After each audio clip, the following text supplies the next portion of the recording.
Good afternoon, everybody. Good to see you all. The thoughts and prayers of the entire White House remain with all of the Catholics around the world who are mourning the death of Pope Francis. Pope Francis touched millions of lives and dedicated his life to serving the Catholic Church. As a mark of respect for his memory, President Trump ordered flags be flown at half-staff, and he will be traveling to attend his funeral in Rome. The president will depart from Washington on Friday morning and return to the United States on Saturday evening following the funeral service. I can also confirm the dates of the president's trip to the Middle East. He will travel to Saudi Arabia, Qatar, and the United Arab Emirates from May 13th until May 16th. And on Thursday of this week, President Trump will welcome Norwegian Prime Minister at the White House. The two leaders will discuss trade and regional security. This will be the 13th head of state visit of President Trump's term already. At the border, President Trump continues to deliver on his promise to make America safe again. The Wall Street Journal captured the Trump effect in a recent article. Border crossings grind to a halt as Trump's tough policies take hold. U.S. Customs and Border Protection recorded its lowest southwest border crossings in history in March, and we're seeing the same successes at our northern border. Here's how the New York Post put it. Northern border sector previously overrun by illegal migrants sees dramatic drop in crossings. We haven't seen anyone since November, end quote. According to U.S. Customs and Border Protection, just 54 illegal aliens were apprehended in the Swanton sector of our northern border, which stretches more than 300 miles in March. This is a drastic 95% drop from the more than 1,000 border crossings that were caught in March 2024. This is a main hotspot area that recorded more than 80% of all apprehensions along the northern border during the 2024 fiscal year. And new reporting from the Washington Times fully highlights the difference in Joe Biden's disgraceful approach to the border compared to President Trump's. Under Trump, border catch and release has dropped 99.99% from worst Biden month. You can't get much better than that. This statistic in particular is astounding. Border Patrol agents caught and immediately released 189,604 illegal aliens into the United States in December 2023 at the height of the Biden border crisis. But under President Trump, Border Patrol agents caught and released only 20 illegal aliens into the U.S. in the month of February. Thanks to President Trump, operational control of the border is becoming a reality, and the administration's historic enforcement measures are yielding huge results. Illegal aliens are finally getting the blunt message. If you cross the border illegally, you will be swiftly deported and never return to the United States of America. Efforts to arrest the criminal illegal alien invaders are continuing to ramp up. ICE Chicago arrested a Mexican national convicted of predatory sexual assault of a child in Cook County, Illinois. This week, ICE Denver arrested a Mexican national convicted of sexual assault of a child in Houston County, Texas. ICE Miami arrested a Nicaraguan convicted of aggravated battery in Hillsborough County, Florida. ICE Houston arrested a Salvadorian national convicted of attempted sexual assault of a child in Escape in Dallas County, Texas. And ICE Chicago arrested a Mexican national convicted of aggravated sexual abuse of a minor in Illinois. Despite the Democrats' insane objections, President Trump will continue to embolden law enforcement officers to arrest dangerous legal alien criminals and keep our communities safe. And also thanks to President Trump's America First economic approach, investments continue to pour into our country. Swiss pharmaceuticals company announced they will be investing $50 billion in the United States over the next 5 years, creating 12,000 new quality jobs. Regeneron Pharmaceuticals also agreed to pay Fujifilm Technologies more than $3 billion over the next decade to help manufacture its medicines in the United States. It's a top priority for President Trump to ensure we are producing critical medicines and pharmaceutical drugs right here in America, and that is exactly what we continue to see happen every day. In other news, the Trump administration has announced we will put an end to Joe Biden's illegal student loan bailout attempts. No student loan has been referred to collection since March of 2020. That comes to an end. On May 5th, the Department of Education will resume involuntary collections for borrowers with defaulted federal student loans. The student loan portfolio controlled by the federal government is nearly $1.6 trillion, but fewer than 4 out of 10 borrowers are in repayment. This is unsustainable, unfair, and a huge liability for American taxpayers. Debt cannot be wiped away. It just ends up getting transferred to others. So why should Americans who didn't go to college or went to college and responsibly paid back their loans pay for the student loans of other Americans? The Trump administration will never force taxpayers to pay student loan debts that don't belong to them. Student loan borrowers need clarity, and we're finally giving it to them. Borrowers will now be clearly expected to repay their loans, and those who default on their loan obligations will face involuntary collections. The government can and will collect defaulted federal student loan debt by withholding money from borrowers' tax refunds, federal pensions, and even their wages. America is $36 trillion in debt. We must get our fiscal house in order and restore common sense to our country. If you take out a loan, you have to pay it back. It's very simple. President Trump will not kick the can down the road anymore. Before we open it up to questions today, I want to commend our pool photographer who is in the room with us today. ABC News photojournalist Melissa Young is retiring after 44 incredible years on the job, covering here at the White House.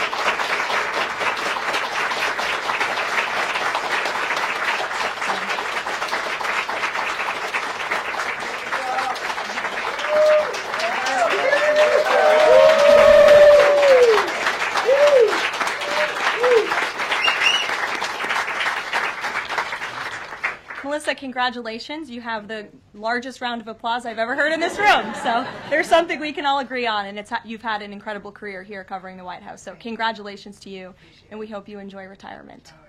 I'm sure you will. And everybody else in the room will be very jealous of you as you're enjoying your rest. All right, let's get to it. We have an individual in our new media seat today. His name is Tim Pool. He's a political commentator and a media entrepreneur with millions of followers, a very big platform.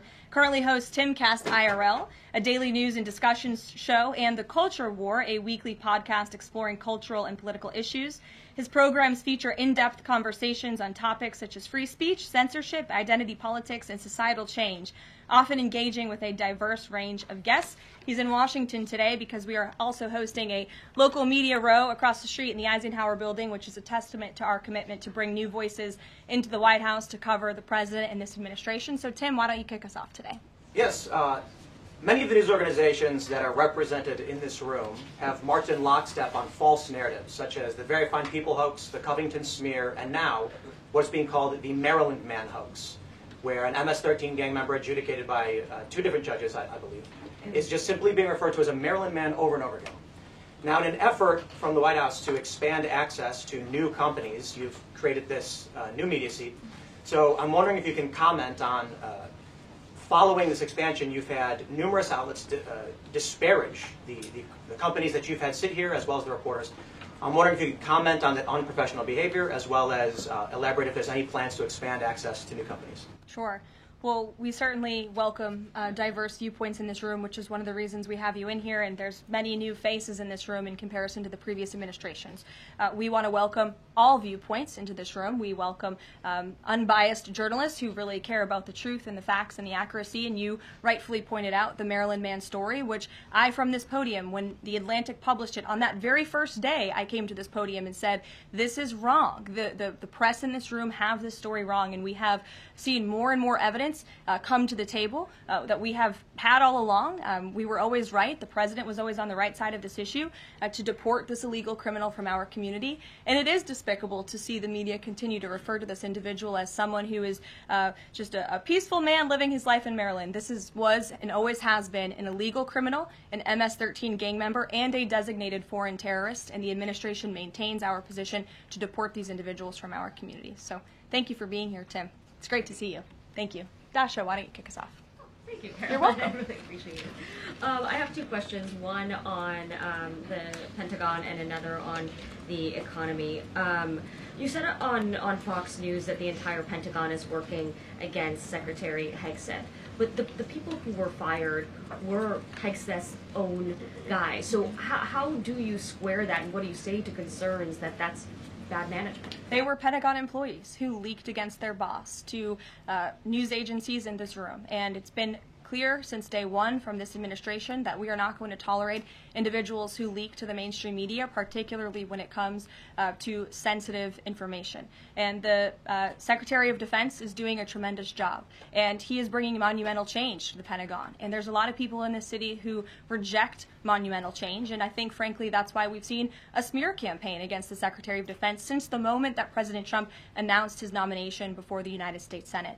Let me reiterate, the President stands strongly behind Secretary Hegseth in the change that he is bringing to the Pentagon, and the results that he's achieved thus far speak for themselves. Is there an FBI investigation into the leaks? The Secretary said that these people would be prosecuted, so is the FBI investigating? You have to ask the FBI, you have to ask the Department of Justice on what they plan to do, but certainly we take leaks with the utmost seriously across this administration. You've seen people fired from the Department of Homeland Security. The President has made it clear it's an unacceptable behavior. On the economy, Karoline, Peter Navarro said that it's perfectly possible to do 90 deals in 90 days. We haven't seen one just yet. How soon might we see a deal, and what evidence can you share that progress is being made in these trade negotiations? Sure.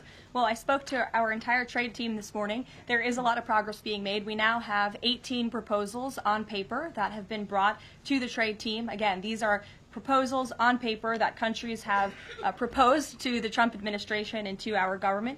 You have Secretary Bessent, Secretary Lutnick, Ambassador Greer, NEC Director Hassett, and Peter Navarro, the entire trade team, meeting with 34 countries this week alone.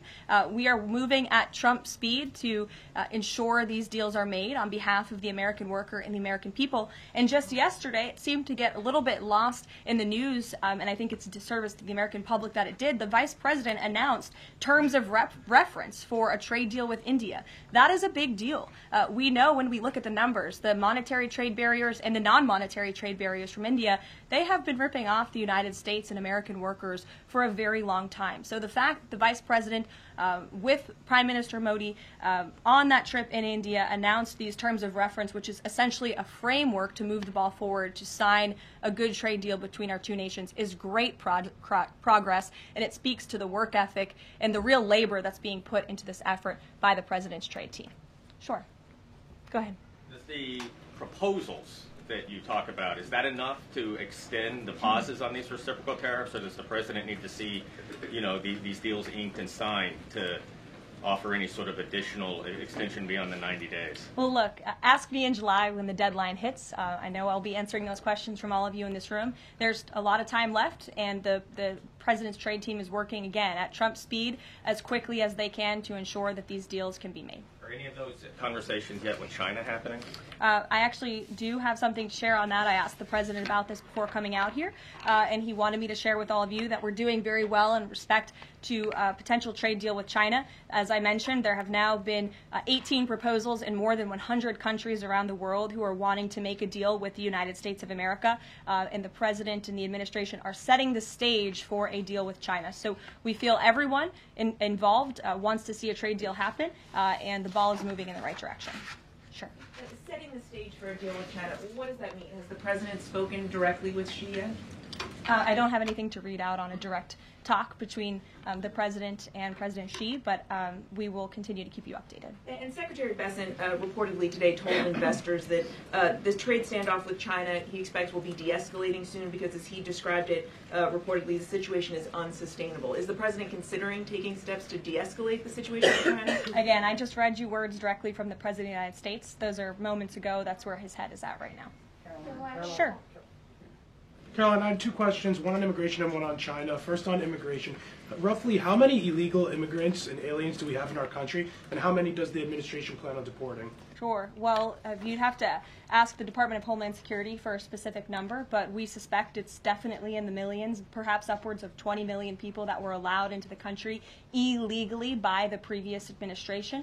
And the President and his team are focused on deporting as many as we possibly can, and they are moving as quickly as possible. The President's team has made it clear we need more funding from Congress to do more. We need more ICE agents out on the ground doing this very important work. And we also need rogue district court judges to stop acting as judicial activists, trying to block the administration from deporting illegal criminals from our nation's interior. The American public elected the president to do this, and he's following through with that promise. And we have over 250,000 Chinese nationals in our country right now on student visas. Does the administration believe there's any national security concern when it comes to those over 250,000 Chinese nationals in our country? Well, as you know, when it comes to foreign visas, the Secretary of State has the right to revoke visas of those who we feel are acting in a adversarial way to our foreign policy interests here in the United States. He has that authority according to the Immigration and Nationality Act. So I would defer you to the State Department for any individual case, but they are looking at individuals who are given the privilege of being on a visa in our country, and if they are acting, again, adversarial to our foreign policy interests, their visa can be revoked, and they should be aware of that. Sure. Go ahead. Yes. I'm calling on you. Thank you, Caroline. You're welcome. Over the last few weeks, several countries have warned their citizens about travel to the U.S., and the Department of Commerce's own stats know that from a lot of countries, the number of visitors is falling. Does the White House have any message for people that might be reconsidering business or tourism travel to the U.S.? Where did you see that report? With the statistics coming from the Department of Commerce. Said what? It's hard to hear you. Sorry.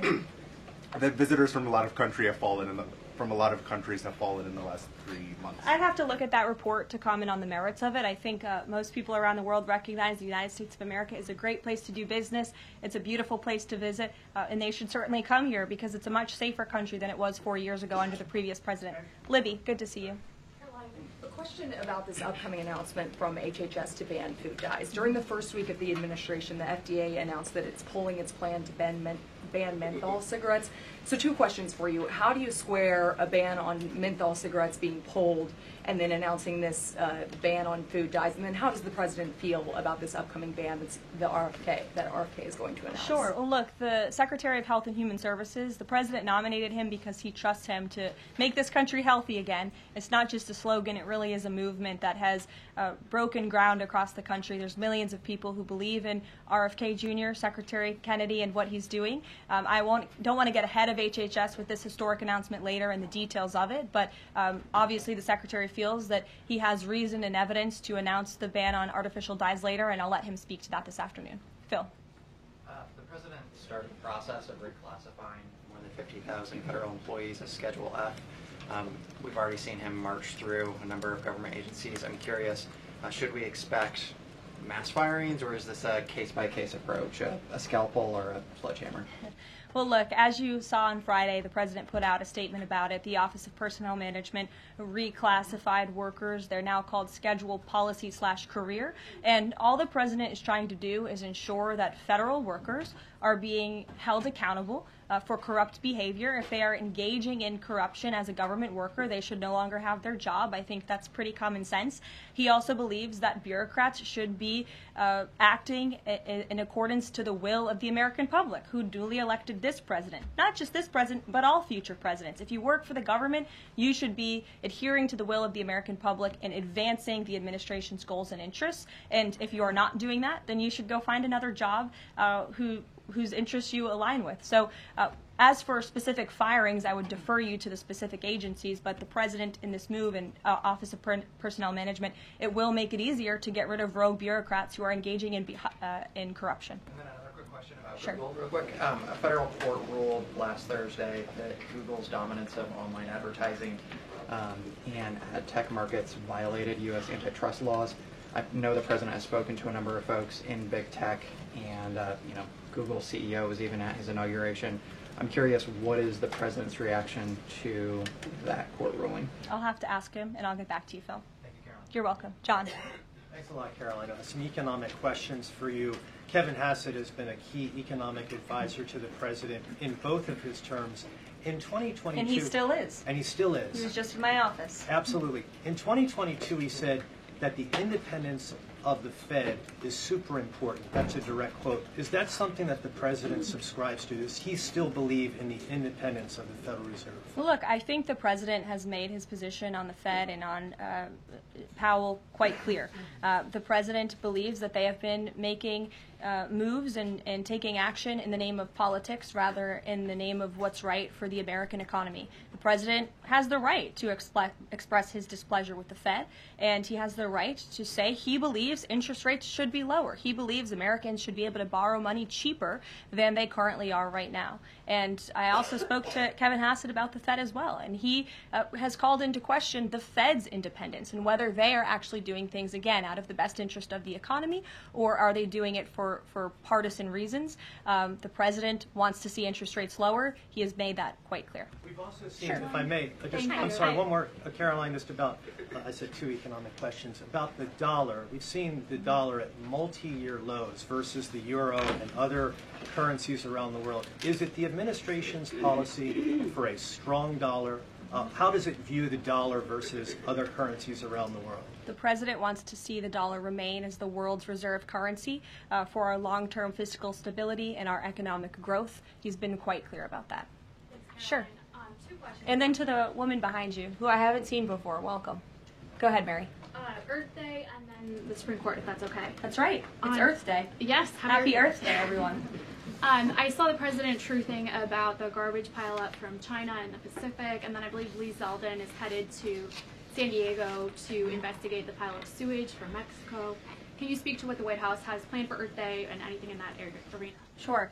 I do have points from the EPA. Administrator Zeldin is doing a fantastic job, and they are always sharing their accomplishments with the White House, which we very much appreciate. He will be traveling. I believe he's in California today for sewage situation. Here you go. Administrator Zeldin met with his Mexican counterpart to discuss steps Mexico needs to take to ensure the water entering the United States is clean and safe.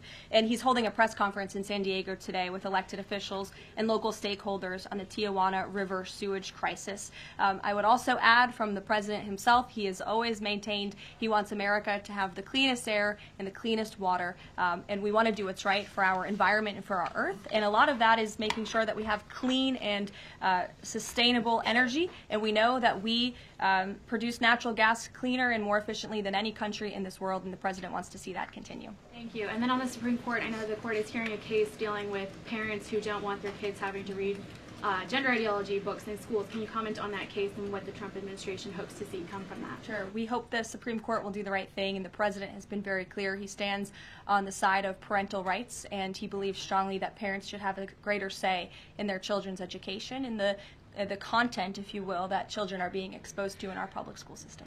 Sure. Go ahead. Caroline, thank you. Hi. I'm Karoline Leavitt with World News Group. The administration ended some temporary protections for Afghans, including several hundred Christians who have been punished by the Taliban.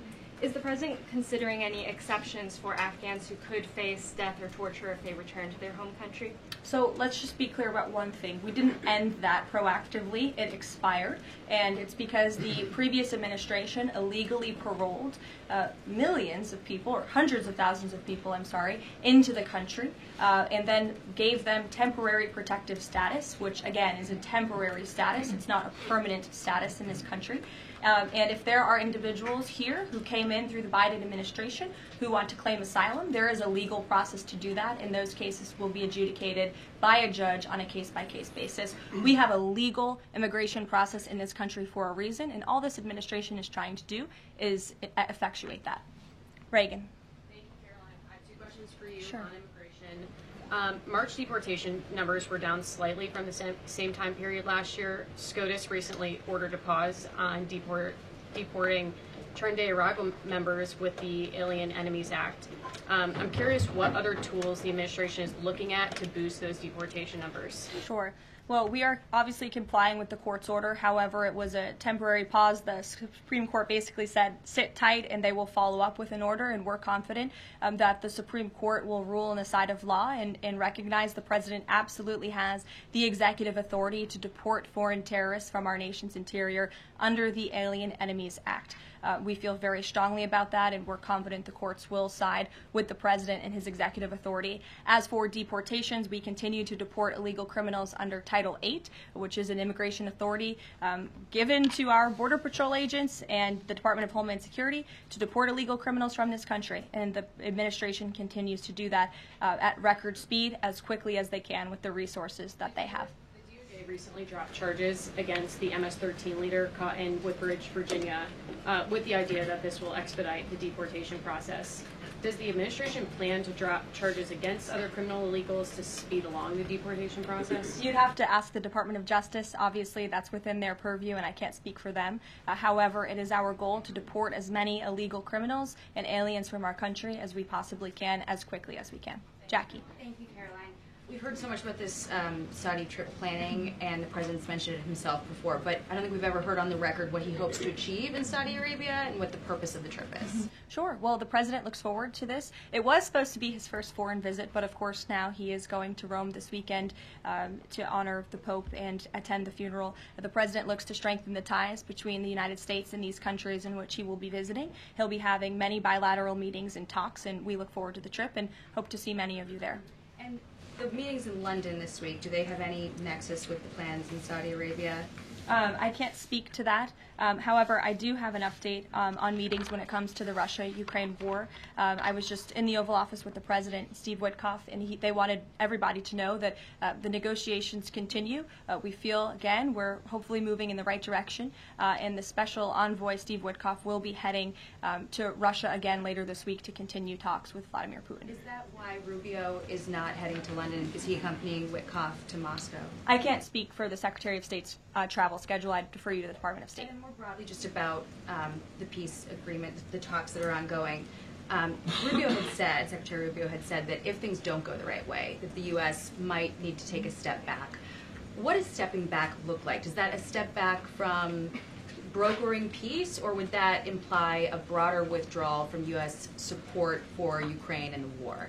Look, I think it would be unwise for me to broadcast that from this podium. Ultimately, that's a decision for the president to make, but he's made it very clear he wants to see peace, he wants to see this war end, and he wants to stop the killing on both sides of this war, and he's been very clear about that for quite some time, and he has grown frustrated with both sides of this war, and he's made that very known. Caroline, Brian. Thank you, Caroline. Last week, the president talked about nonprofit groups, specifically taking on Crew, and he hinted that there could be further actions taken against nonprofits. Does the White House have any plans for any sort of actions against NGOs, nonprofits, or other similar groups? Is any of that coming up? Is that being worked on at this time? I'll have to check in with our policy team and get back to you. Sure. Thank you, Caroline. Travis Gilmore with the Epoch Times. Are some colleges using taxpayer funds to further political agendas? And what is the administration's response to Harvard's lawsuit? Sure. Well, the president has made it quite clear that it's Harvard who has put themselves in the position to lose their own funding by not obeying federal law. And we expect all colleges and universities who are receiving taxpayer funds to abide by federal law. It's quite simple. And the president made it clear he's not going to tolerate violations of federal law. He's not going to tolerate illegal harassment and violence towards Jewish American students or students of any faith on our campuses across the country. And so we will be responding to the lawsuit in court. And again, it's quite simple. If you want federal dollars, obey federal law. And just a quickly follow up on China. Any response to reports that China is targeting U.S. trade allies with potential retaliatory measures for supporting U.S. agendas? I think the numbers and the sheer number of countries that have reached out to the United States and reached out to this administration to cut good trade deals speak for themselves. The entire world knows that they need the United States of America and they want to do business here, and so we'll stay focused on cutting good trade deals on behalf of the American worker. Stephanie. Thank you, Caroline. Can you give us any additional details from the president's call with Netanyahu today? I did speak to the president about it. It was a good call. They spoke particularly about Iran and the negotiations that are underway with Iran and the United States. And the president has made it very clear repeatedly, but I'll reiterate, there is no daylight between the United States of America and the state of Israel. He stands strongly behind our ally. He's made it quite clear when it comes to Iran that we want to see a deal, and Iran has a choice to make. But the president has also made it very clear, and he reiterated that in his call with Prime Minister Netanyahu today about the need for Iran to never obtain a nuclear weapon. I do have one more bit of news that I would like to share with all of you. Just give me 1 second to find it. And it's in regards to the terrorist attack that took place in India earlier today.